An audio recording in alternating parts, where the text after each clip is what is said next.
My name is Bryan Hall, and I'll be your philosopher today. I am Erica Ferg, and I'm your historian of religion. It is a great honor for us to be here, to learn from you and have a conversation together. Thank you. So our paper evenly straddles philosophy and religious studies, which is why we decided to co-author the paper and are both speaking to you today.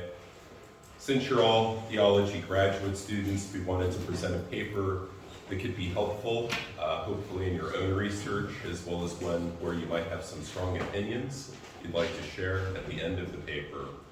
When it comes to helping you with research writing, this paper will talk a little bit about hermeneutics, or how you should go about interpreting philosophical and theological texts. In particular, we want to argue that ceteris paribus, a scholar ought to prefer an interpretation that makes an author's texts, especially from the same work by that author, consistent with one another, rather than ignoring or attempting to explain away passages that disagree with your preferred interpretation. The term we have in English is cherry picking, so picking the passages that agree with your view and discarding those that don't agree with your view. Really not a practice that you want to pursue either in philosophy or theology, even though they happen to be pretty common, so I wanted to talk a little bit about that today. Erica is also going to spend some time talking about Christian history and the development of Christianity near the end of the paper, and we are hoping that you can provide the Orthodox perspective on some of the issues that we'll be discussing. Right. In his 1748 Spirit of the Laws, or SL from here on out, Montesquieu's main discussion of the relationship between religion and the state is found in parts 5. So in his 1748 Spirit of the Laws, henceforth SL, Montesquieu's main discussion of the relationship between religion and the state is found in part 5, books 24 and 25. At the beginning of book 24, Montesquieu proposes to judge religions not by their purported truth or falsity, but rather by the, quote, good to be drawn from them in the civil state. Understanding that this instrumental view of the value of religion could offend his largely Christian audience, and Montesquieu's concerns were well-founded. The Spirit of the Laws was placed on the Vatican Index in 1751, but understanding that what he was saying could offend a Christian audience, Montesquieu offers the hermeneutic prophylactic that for the true religion, Christianity, his intent is to unite its interests with the political. In addition to having the intrinsic benefit of being true, Christianity also possesses the instrumental value that Montesquieu uses to judge religions positively. As he says, quote, the Christian religion, which orders men to love one another, no doubt wants the best political laws and the best civil laws for each people, because those laws are, after it, the greatest good men can give and receive, unquote. Given what Montesquieu says at the beginning of book 24, one would expect the rest of the discussion to maintain a uniformly positive view of Christianity. The puzzle for commentators, however, is that what he says throughout books 24 through 25 reflects a deep ambivalence about Christianity's social utility. For example, near the end of book 25, Montesquieu adopts the persona of a Jew recounting the burning of another Jew at an auto da fe in Portugal during the Inquisition. There, he criticizes the Inquisition's proclivity for forced conversion through an unfavorable comparison with Islam. Quote, you deprive yourselves of the advantage over the Mohammedans given you by the manner in which their religion was established. When they flaunt the number of their faithful, you say to them that only force has acquired that number for them, and that they have extended their religion by iron. Therefore, why establish yours by fire? Unquote. Far from being the, quote, greatest good men can give and receive, unquote, Montesquieu's Christianity gives only fire and death to those that do not receive it in sufficient fullness. The apparent disagreement between these passages has led to real disagreement in the secondary literature concerning Montesquieu's own views on Christianity. The purpose of this paper is to explain Montesquieu's apparent ambivalence about Christianity.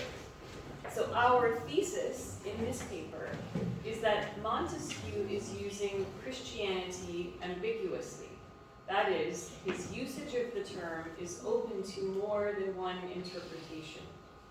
Borrowing from the historian of early Christianity named Bryan, there is a distinction to be drawn between the religion of Jesus, meaning the early moral messages of Jesus, say in the Gospels, and the religion about Jesus, the historical orthodoxic religions that grew up around Jesus' salvific death and resurrection.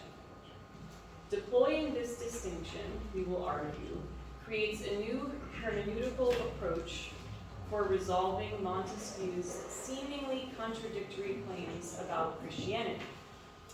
Although Montesquieu is quite complimentary of the religious teachings of Jesus, he's highly critical of the various religious traditions that develop about Jesus. All right, so the structure of the paper today.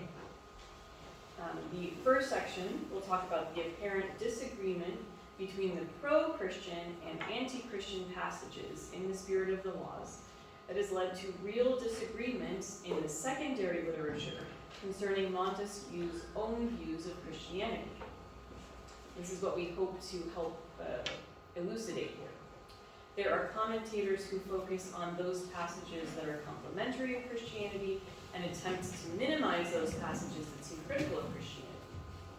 Conversely, there are commentators who focus on those passages that are critical of Christianity and attempt to minimize those passages that seem complementary of it. For these commentators, commerce has the greatest social utility, and its establishment obviates the need for religion altogether, including Christianity. The second section of this paper will examine these passages and their supporting interpretations. The third section of this paper will offer a new interpretation, one that argues that Montesquieu is using Christianity ambiguously. Again, borrowing from the historian of early Christianity, Bryan, there's a distinction to be drawn between the religion of Jesus, the original moral message teachings of Jesus in the Gospels, and the religion about Jesus, the historical, orthodoxic, religious traditions that can be traced to proclamations about Jesus' salvific death and resurrection. Deploying this distinction, we will argue, creates a new hermeneutical approach for resolving Montesquieu's seemingly contradictory claims in his writings about Christianity. And then the final section discusses the theological developments that led from one sense of Christianity to the other, and how the religion about Jesus continues to develop to this very day. So for the first half of the paper, part of the paper, Bryan will speak, and the second half of the paper, I will speak. Right, section 1. So these are the passages and interpretations that are complementary of Christianity and Montesquieu's spirit of the laws. As noted at the outset, Montesquieu claims that Christianity is the, quote, greatest good that men can give and receive, unquote, and that the sole object of Christianity is happiness, both in this life as well as the next. The gospel prescription to love your neighbor as yourself applies not only to subjects' relationship to one another, but also to the relationship between the sovereign and their subjects. Montesquieu notes that the, quote, gentleness so recommended in the gospel, unquote, is a check on despotic fury, while softening the mores of both the ruler and the ruled. And one finds this prescription in Matthew 22:39, Mark 12:31, and Luke 10:27. And it also argues echoes the earlier Old Testament prescription in Leviticus 19:18. Montesquieu had a great and unbounded fear that the 18th century world was experiencing depopulation. Accordingly, one of the greatest social harms a religion could encourage for Montesquieu is the production of fewer children. Celibacy was not required for Catholic priests until the Second Lateran Council in 1139, and Montesquieu, in the voice of Uzbek, and this is a character from an earlier work, The Persian Letters, praises the Protestant Reformation for eliminating this practice. For Uzbek, monogamy without celibacy gives Protestant countries a, quote, infinite advantage, unquote, over Catholic countries in terms of population, which translates into economic benefits. Uzbek, so again, Montesquieu in the voice of Uzbek, holds that Protestant countries have more economic success because of a larger population, more cultivation of the land, greater tax revenue, increased commerce, etc. And he contrasts this with Catholic monasticism and the church control of wealth, which he holds dampens economic activity. For Montesquieu, the further Christianity deviates from Jesus' original gospel message, the less social utility it has as well. This is underscored by Montesquieu's remark that freedom is well suited to people from northern climates, who have a natural, quote, spirit of independence and liberty, unquote. For Montesquieu, hot climates encourage cowardice and dependence, making people more susceptible to despotism. In contrast, colder climates promote courage and independence, which helps people free.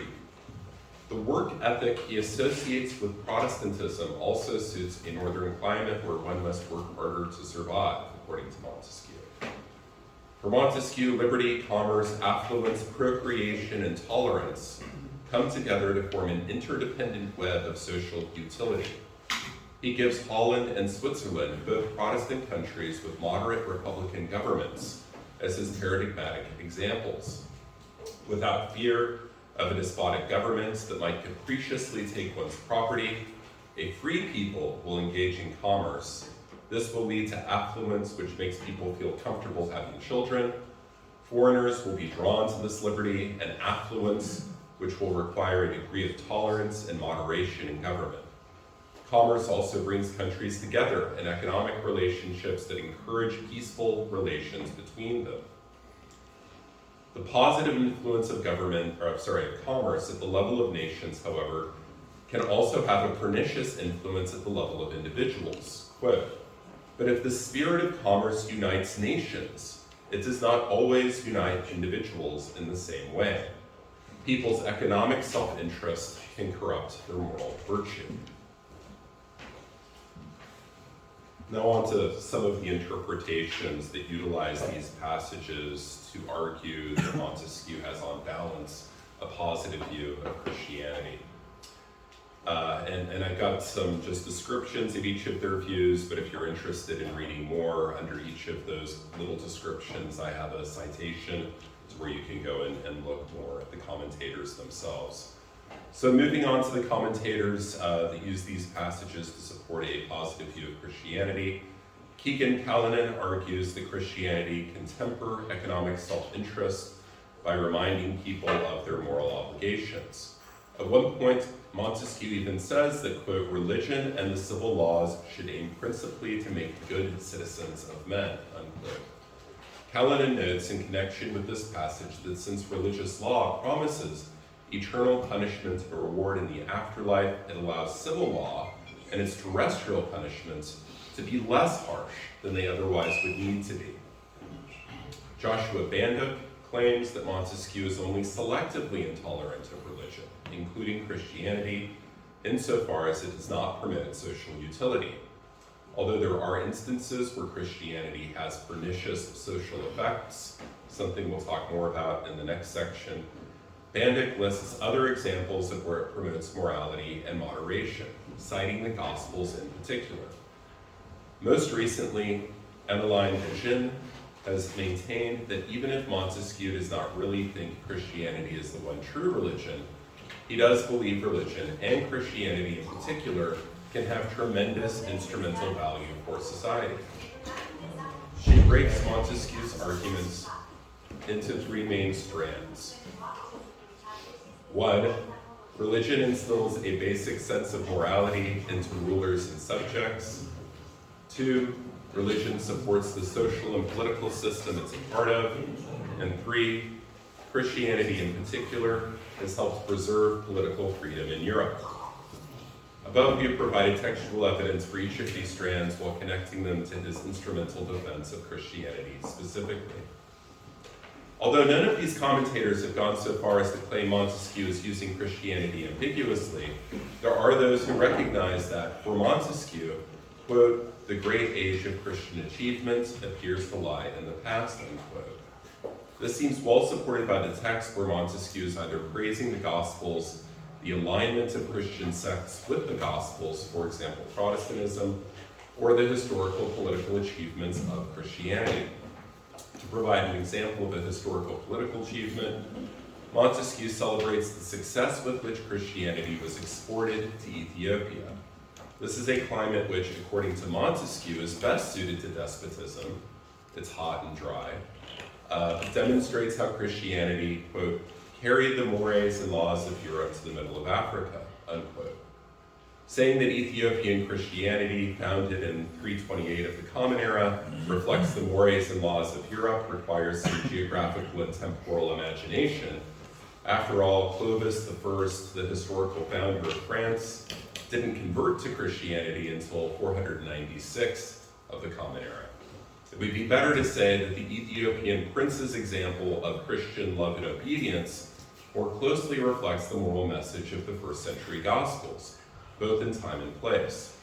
Regardless, this is a powerful endorsement of Christianity, an early manifestation, as a religion that can transcend the geographical and climatic conditions that constrain the spread of most religions, according to Montesquieu.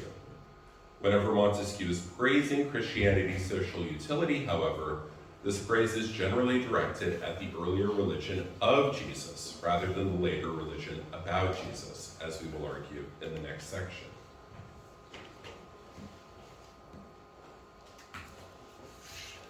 So now moving on to some of the passages from Spirit of the Laws, as well as interpretations that are critical of Christianity.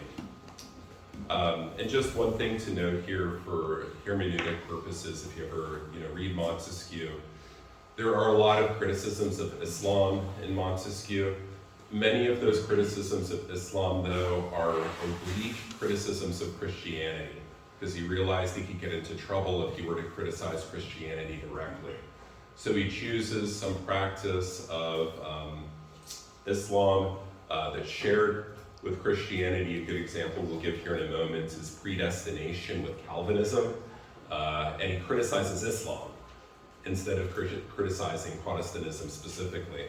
But the reason he did that was really for political expediency. So we're going to have some criticisms of Islam here, and you just ask yourself the question, would this extend to at least some version of Christianity as well? So for example, Montesquieu criticizes Islamic polygamy and the creation of eunuchs. Depopulation, again, would be a social ill from Montesquieu's perspective, and so any religion whose practices discourage procreation should be judged negatively. There are many other passages in Spirit of the Laws, however, where Montesquieu is very critical of Christianity for similar reasons. For example, he criticizes the clerical celibacy of Catholicism as leading to depopulation. Montesquieu also criticizes religions whose practices or beliefs encourage people to turn away from society and ignore their obligations, whether moral or economic. Such practices would lack social utility, the standard by which all religions should be judged. He criticizes Islam on this basis. Quote, Mohammedans become speculative by habit. They pray 5 times a day, and each time they must do something that makes them turn their backs on all that belongs to this world. This forms them for speculation. Add to this the indifference towards all things given by the dogma of an inflexible destiny, unquote. Montesquieu also explicitly criticizes Catholic monasticism as encouraging people to, quote, speculation and laziness, unquote. When he refers to inflexible destiny in the above passage, he's referring more specifically to the doctrine of predestination, which he attributes to Islam. Montesquieu suggests that people must view themselves as responsible agents, and that good works are necessary for salvation. To this point, one might be tempted to say that the important distinction is not between the religion of Jesus and the religion about Jesus, but rather between Catholicism and Protestantism. Whereas Montesquieu has a generally dim view of Catholicism as well as Islam, he has a generally positive view of Protestantism. And just to give a historical note, so throughout his whole life, Montesquieu was by all accounts a very devout Catholic, but he was also married to a Huguenot, right? So there were a couple of loyalties there. Though there are many passages that would support this interpretation, it fails to account for his criticism of predestination. This is not a Catholic doctrine at all. And although he attributes it to Islam, it's really a key feature of some Protestant orthodoxies, for example, Calvinism. This theology is much more a product of 17th century Europe, the religion about Jesus, than the moral actions prescribed by the Gospels, the religion of Jesus.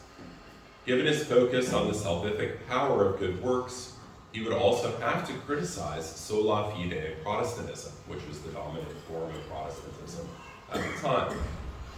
Montesquieu's most significant criticism of Christianity concerns how proselytization and exclusivism lead to religious persecution.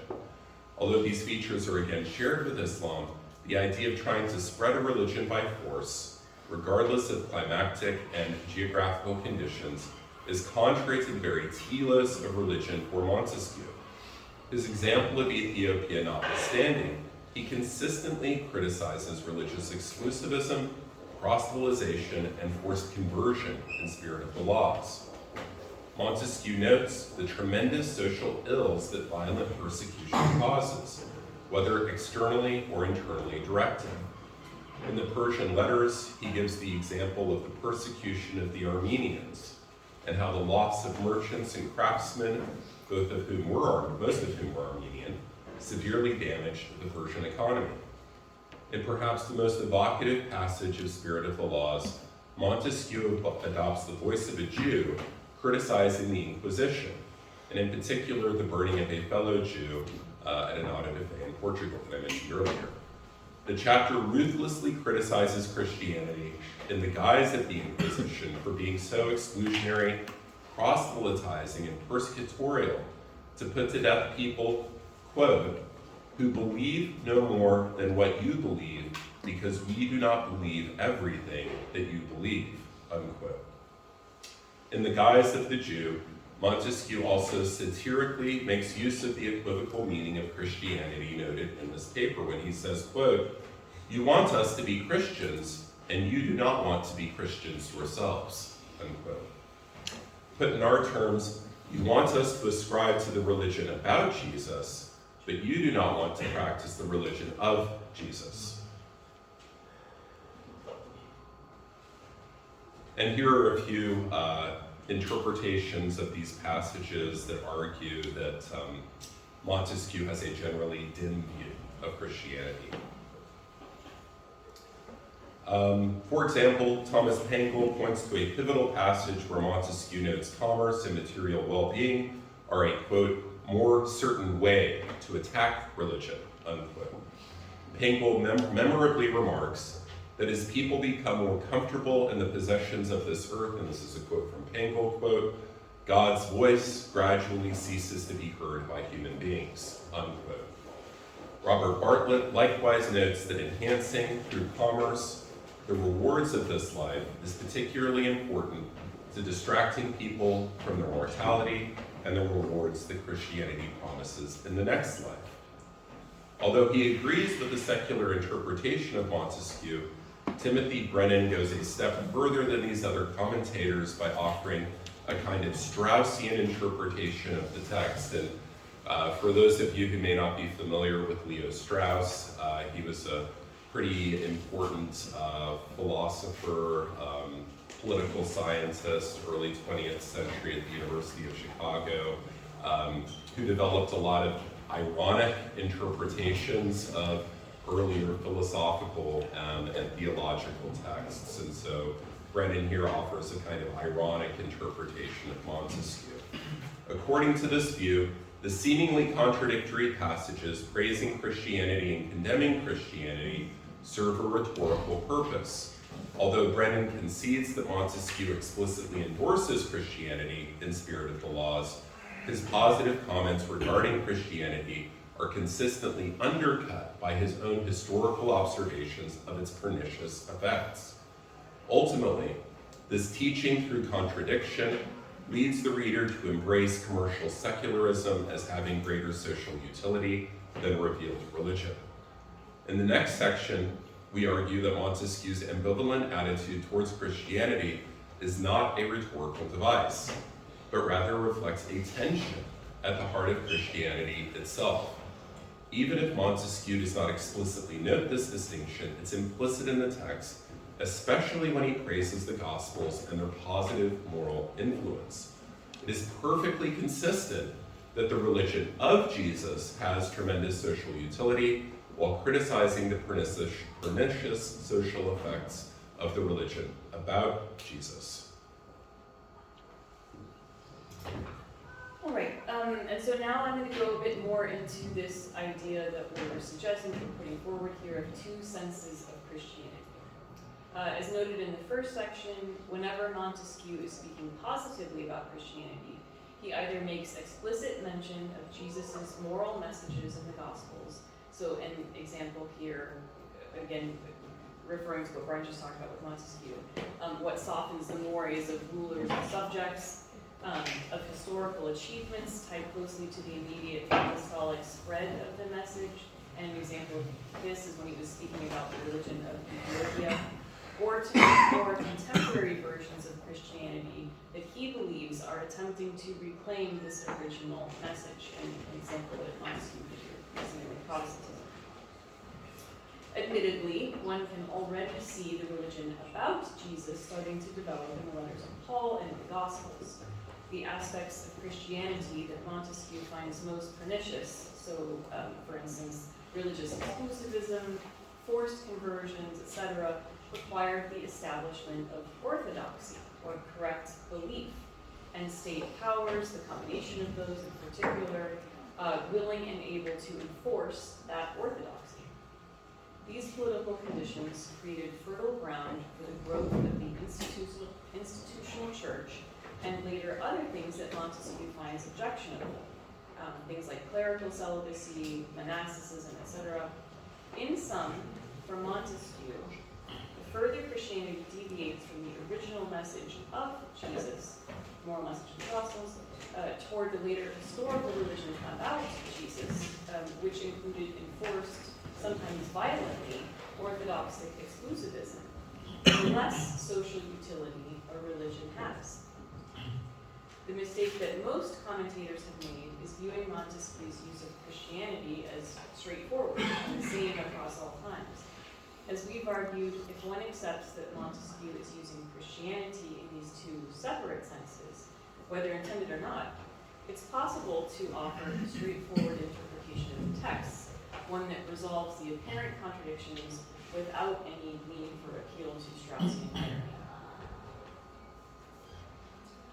Now, in the next few slides, I'm going to go a bit more in depth on the ways in which Christianity consists at a bare minimum of beliefs, that is, of specific mental propositions, like creeds, doctrines, or a specific theological framework to which one assents. It should help us to see how Christianity transitioned from the religion of Jesus into the religion about Jesus. Again, quoting several stories of early Christianity. This is a really popularized by Bryan, but mentioned by several folks. So again, the two senses of Christianity described and discussed throughout Montesquieu's Spirit of Philosophy. We see this most directly through the earliest Christian writings in the New Testament, in the letters of Paul of Tarsus. Like Paul, like Jesus, was Jewish. Belief, that is, internal assent to certain mental propositions, was important in Judaism. Although in Judaism, this was manifested in a distinct monotheistic belief in one true God, as opposed to many gods. For instance, we see this on display in the first of the Ten Commandments, right? Thou shalt have no other gods before me. That's because there were multiple gods one could believe in. So this is a manner of belief itself, just as in Judaism. And belief, this is Judaism again, and belief as well in that God's special relationship with the people called Israel. Belief in one God was itself unusual in the ancient Mediterranean polytheistic world. However, first century Jews did not possess a set of doctrines about the nature of God that had to be believed in order to be Jewish. In order to be a Jew in right relationship with God, one had to perform certain acts and live in certain ways and follow the correct laws and customs, making a sacrifice at the temple when one did not faithfully uphold the law, for instance. But one did not have to believe the correct set of doctrines. Christianity was thus unique in the ancient world in that it came to emphasize the absolute necessity of correct belief rather than primarily of correct cultic action. This is due to the nature of the very earliest Christian claims about Jesus himself. Jesus had taught of God's coming judgment, and of the coming Son of Man who would come in judgment of the earth. This Son of Man would overthrow the forces of evil and usher in God's good kingdom. Immediately after Jesus' death, however, many of his followers claimed to have seen or to have interacted with Jesus resurrected. They also came quickly to claim that Jesus had been, in fact, the awaited Jewish Messiah, Mashiach, the strong militaristic and kingly figure from the Hebrew Scriptures, and for whom Jews had for centuries been waiting. Most contemporaneous Jews rejected this message on the grounds that Jesus had not, in fact, accomplished these things before his death. Early Christians, and particularly New Testament writings, came to claim that he accomplished them instead through his death. Paul, in many of his letters, in 1 Corinthians chapter 15, Galatians chapters 1 through 8 and 15 to 16, Romans chapters 1 through 4, and in particular one, I think this is where our decision from is Romans chapter 1, verses 16 to 17. So Romans 1, 16 to 17.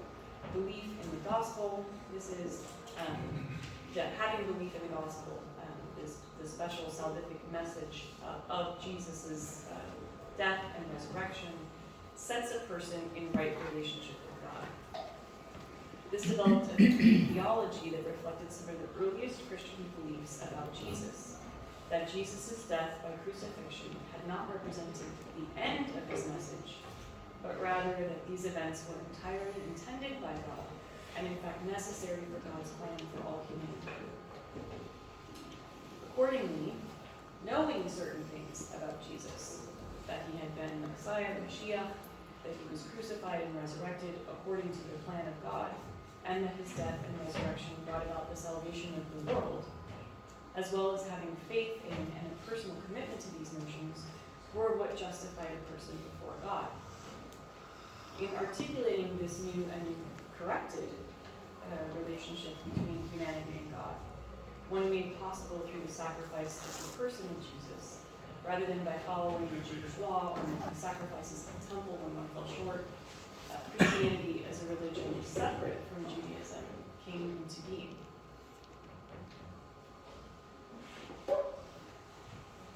Furthermore, neither upon the birth of Jesus of Nazareth, somewhere between 6 and 4 BCE, nor upon his crucifixion in approximately 29 of the Common Era, did one single form of Christianity arise or emerge.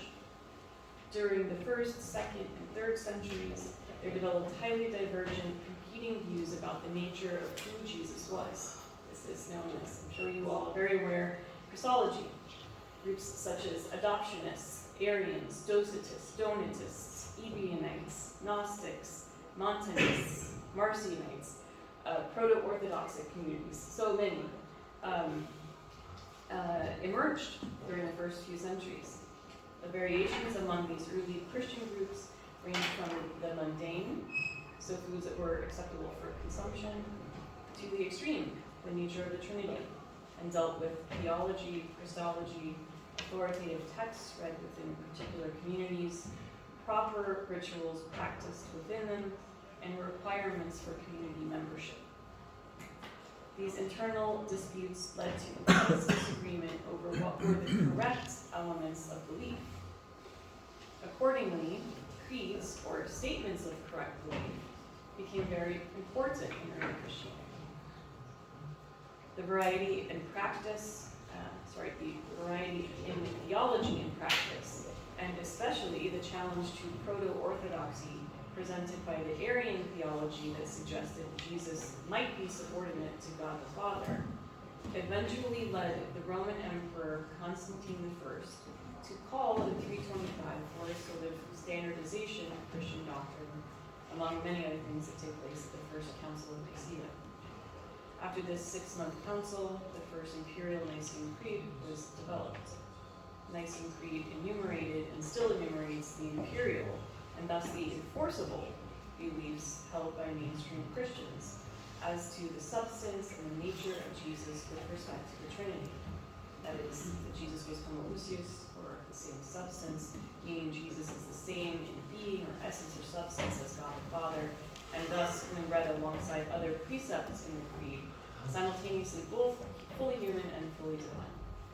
This statement of faith is very largely the same as that recited or sung aloud by Christians during church services, and it forms the basis of the doctrinal statement of correct belief that today constitutes the official theological positions of Eastern, so Greek, Romanian, Russian, etc., the Western, Roman Catholic, most Protestant churches, and the Oriental Orthodox churches. To paraphrase historian Albert Mahler, quote, most Christians believe more than is contained in the Creed, but none can believe less.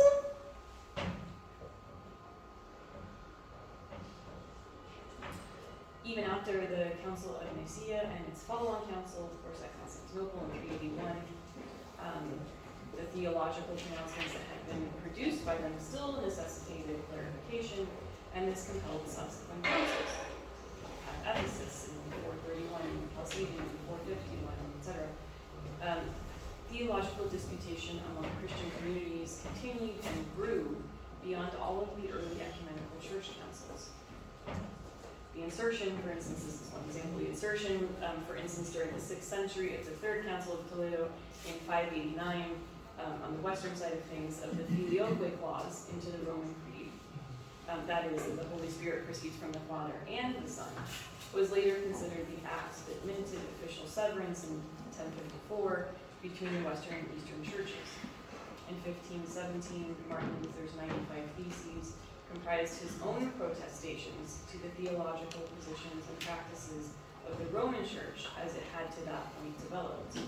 The many Protestant sects of Christianity that developed after Luther were themselves reacting to and creating various positions and claims within Christian theology.